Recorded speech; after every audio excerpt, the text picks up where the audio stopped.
Hello humans, it's just Martine. Last year, I did a New Year's reading video where I had like 7 books and I read up until like the very end of them and then I saved them. And then on New Year's Day, I read them so that I could get a jump start to the year. That is not going to happen this year. But you know what is going to happen? I decided it would still be fun to have a beginning of the year reading vlog. So happy 2022. Actually, it's like 20 minutes until 2022. It's 11:40 p.m. and I'm just kind of waiting for midnight before I pass out. And I'm in the middle of so many books and I'll tell you about them right now. I don't have to keep any of them secret for any reason, which is incredible. So I'm in the middle of the Orphan Master Sun. This is a Pulitzer Prize winning book and it took me a little while to get into and it's very strange. But it's about this guy from North Korea and he's now taken somebody else's identity and it's a little crazy. I'm more near the beginning of this book, which won the Edgar Award, which I don't know what that is. It became an NBC award-winning drama, and this is nonfiction, so it's going to take me a while to get through because it's like a chunky nonfiction, but I'm thoroughly enjoying it so far. It's about the homicide detectives in Baltimore? Yes, Baltimore. What else am I reading? I'm reading the second Aristotle and Dante book, and I'm like, 40% of the way through that? And not loving it so far, but that's okay. When I picked it up, I was like, you know, I'm going to read this because even though I had very specific problems with the first book, I don't think those problems are going to be issues in this book. And additionally, I loved the end of the first book because they got to be happy and I just want to see them happy. And no, I mean, I'm not liking what I'm seeing. Anyway, then I'm also in the middle, and by middle I mean like first third of the Fiery Cross, and the Fiery Cross is one of the reasons I didn't even try to like get close to finishing books. So like I read like 209 books this year. I could have gotten like a solid 210, but I was like, no, I'm too lazy for that. I'm just not going to read anything today. And the Fiery Cross has contributed to that because I still have over 1,000 pages of it to read because it's so big. I'm also in the middle of War and Peace, like I have been for months now. I started that in March of this past year. I will be finishing it in 2022. That is a guarantee. I think those are all the books that I'm in the middle of. Oh, actually, no. I'm reading this one really random ebook about a girl. She's an octopod, and I think there will be an academy setting of some kind in an underwater world. I read really random books sometimes because I get lots of books for free through Robin Reads, and I click, you know, download, even though my brain says that is not the book for you. I get it anyway because it's free. And then sometimes, like now, I read them because I wanted an academy setting and I had scrolled for quite a while in my unread Kindle books, so I picked it, but I don't know its title. I'll catch you in 2022. It's 2022. It's January 1st, approaching 2 p.m. I think, and I'm going to sit on the swing and read some of the Orphan Master Sun. I'm over halfway through this and I'd really love to finish it before I go back to school in the next few days so that I can instead have space to bring another book that I haven't read yet, instead of bringing this book that I could just finish. So here's a conundrum. It's January 2nd and I finished 2 books today. I finished The Orphan Master Sun and I finished the second Aristotle and Dante book. And I gave this book 4 stars and that one 3.5. So I rated this one higher, objectively. But also, the second Aristotle and Dante book is one of the only books that I've ever cried reading. So I don't know if I was just in a weird mood tonight or what, but I cried reading it. I was like actively not enjoying the first half of it. The writing was not nearly as good as the first one, in my opinion. Like I was taking screenshots on screenshots on screenshots in the first book. When I originally read it, I still had my problems with the first book. I talk about it in a previous video, but the writing was beautiful in the first book. I loved lots of the prose. And this one, I read a review that was like, this felt like the Walmart version of Aristotle and Dante.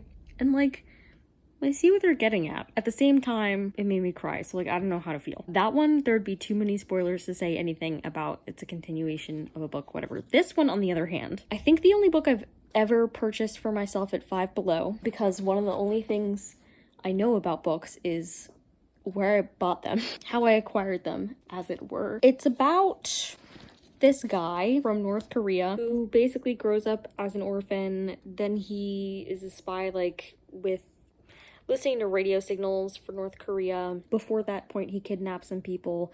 His life story is kind of crazy. Then he ends up in this work camp, like a prison camp, and then he kills a commander and takes his place, but like everybody knows it's not actually the commander.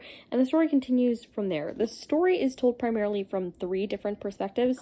One is like the timeline, third person point of view of the main character, whose name is pretty much John Doe, which is funny. The second is from the perspective of the interrogator who's trying to get the story out of him. I believe that's first person perspective. And then we have these like story bits as the third perspective that are said over the loudspeaker to the North Korean citizens, which are a really interesting thing. I don't know much about North Korea, anything. I'll be honest, I don't know anything about North Korea, so I can't speak for how accurate this was. I was reading through some reviews after I read it, and people had some very mixed thoughts on that. Some people were like, he did an incredible job with the research. Some people were like, no. And I think the best conclusion I can come to about it is that even though he did research and he tried to handle it very well, he's not from North Korea. He's an American writing his perspective on North Korea, even though it's through fictional lens. I also think I saw that it was a satire, but I'm not positive about that. The beginning of this was kind of hard to get into, but I really got into the story for most of it. I just haven't read a book like this, so I enjoyed my time reading it, and the ending was definitely good. It was building up to a certain moment, and seeing that was pretty interesting. And again, it's just not something that I feel like there are a ton of books about, and I know that there are gaps in a lot of the world's knowledge about North Korea, so it's interesting. The author did take a visit to North Korea to like prepare for this book, but he couldn't like talk to anyone there, I think it said. So I don't know. Yeah, he's a professor at Stanford in the creative writing department, which is also pretty interesting. Pretty solid book. If you like slower books with like politics and some intrigue, then I'd recommend this one. Aristotle and Dante. If you like the first one, just expect like less quality writing. I know that the author had a really hard time writing the second one, which is fair, but like it's still like a quality story. I enjoyed it. And again, it made me cry, which I literally tried to watch a movie a couple weeks ago to purposefully make me cry, like that I have cried to before, and it didn't really do anything. So the fact that I cried, my dad was like, "Are you okay?" And I was like, "No." January 2nd, 2 books down. It's January 5th, and I just wanted to check in. I showed you like a really short clip of my family's dog and the road yesterday, and that's because I drove back to school. Here I am. Yay. I mean, not yay. Now I have to get back to stuff, but like, I do like my dorm room, but I miss my family and such. And I just edited the behind the scenes video for the 12 TBRs of Christmas, and the last 12 TBRs of Christmas, like TBR video, just went out. So it's officially over, which is literally insane. And today I'm just packing up to go to work for a bit. I barely read yesterday, like barely. I read some of Ocean Academy, like right before I fell asleep, and that was it. So you didn't miss much reading. It's like 6:30 p.m. on Wednesday night, and I just finished the first Ocean Academy book, and I give it 2.5 out of 5 stars, but like on the good side of 2.5. How to explain this? There are some books that get a 2.5 and it's like the bad side of it. And there were some that were really fun, but just not like incredible reads. This was a really fun one that was cheesy in a lot of ways, but it was exactly what I was after when I chose to read it right now. I wanted an academy setting. I wanted a little bit of that cheese. So this delivered on what I wanted. That's just the rating I settled it on. So I had a pretty fun time reading this. Not sure I'd recommend it though, but like I had a good time. So yeah, here's some exciting news for a Thursday night. I just reached page 446 of the Fiery Cross, which means I officially now have less than 1,000 pages to go. Whoa. What is the point of having a book in existence that is this long? I'm loving it, but I don't understand why. Friday morning. Almost 8:15 and I'm off to work. I forgot to mention that last night I climbed into bed and turned off the lights at like 8 p.m. to read for a while because sometimes when I do that it takes me several hours still to feel sleepy because it's only 8 p.m. But no, by like 9:30 last night I was like, I need to get out of bed. So I fell asleep really early last night, which was nice. I feel well rested, but was not expected, nor is it the plan. So it's Friday afternoon, almost 4 p.m. And in the past 2 hours or so, I read the last 75%-ish of Call Me By Your Name, which I ended up giving 4 stars. Preface: I'd seen the movie before I read the book. I know, terrible. In some ways, the emotional arc definitely paralleled the 2 pieces of media. It was definitely like a weird beginning, and the ending broke my heart. That's kind of how this story always goes for me, no matter what format it is in. One of the main problems that I had with the movie was that it was not clear to me that the 2 main characters liked each other at all. And suddenly they were kissing, or they had this really coded like discussion while walking around a statue. And I was like, what was actually said in this conversation? I don't know. And although that exact same conversation was basically had in the book and was coded just the same as that, and really non-obvious, and as a slightly oblivious person sometimes, I was glad that I knew to expect that.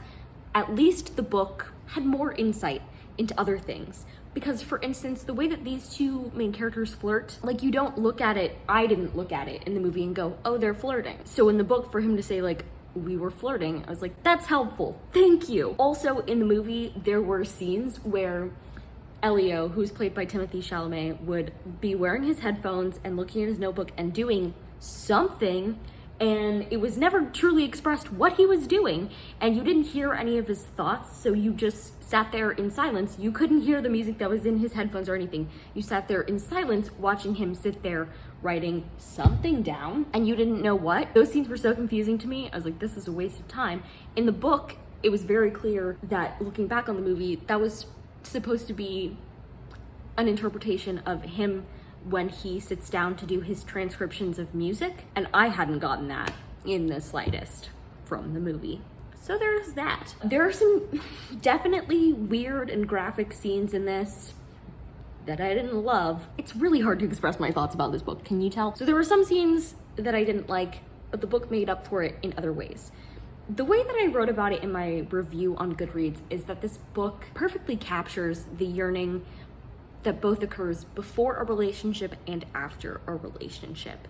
Like, the best that I've ever seen it captured in words. I definitely understood some of the things that Elio was feeling because it was so well conveyed.